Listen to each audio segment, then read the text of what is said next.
In the year 1968, a man by the name of Jennings H. Frederick supposedly had an encounter with a green, plant-like creature in the woods of Fairmont, West Virginia. The legend goes that after a woodchuck hunting trip, Jennings was returning home to Granttown, only to be stopped by some sound or telepathic message. A high-pitched voice akin to a sped-up record spoke to him, saying, "You need not fear me. I wish to communicate. I come as a friend. We know of you all. I come in peace. I wish medical assistance. I need your help." Then out of the brush came a thin, green creature resembling a plant stalk, but with humanoid facial features, long ears, yellow slanted eyes, and arms with 7-inch-long fingers that carried needle-like ends accompanied with suction cups. Once it confronted Jennings, it grabbed him and placed him in a trance-like paralysis state. Its eyes turned from yellow to orange and began to rotate in a hypnotic fashion. Using its suction-cupped fingers, the needles then stabbed Jennings and drew blood from his arm. This lasted for about a minute. When finished, it ran away up some hill, reportedly making humming noises as it went. After the creature left, Jennings got out of his paralyzed state. Not knowing what just happened, he continued home and simply told his family that some thick brush cut him around the arm.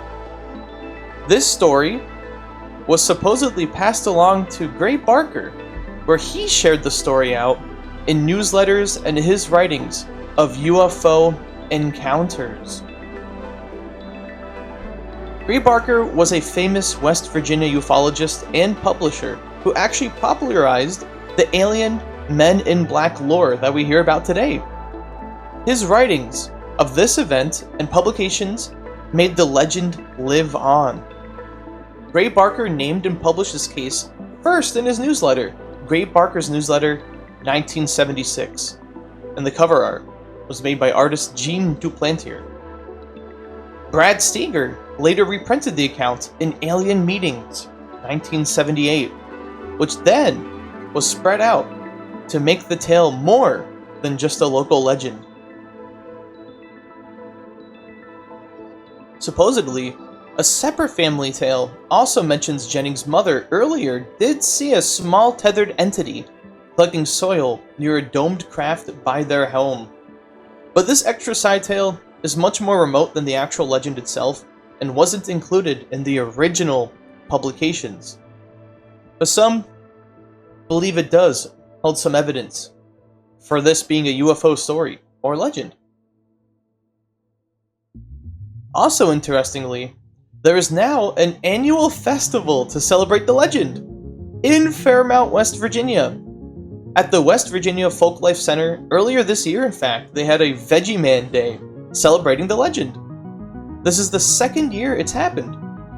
The legend was popular enough in its hometown to warrant a full festival like this. So, what do you guys think? Just some made-up story to get some tourism into the town, or to sell some books?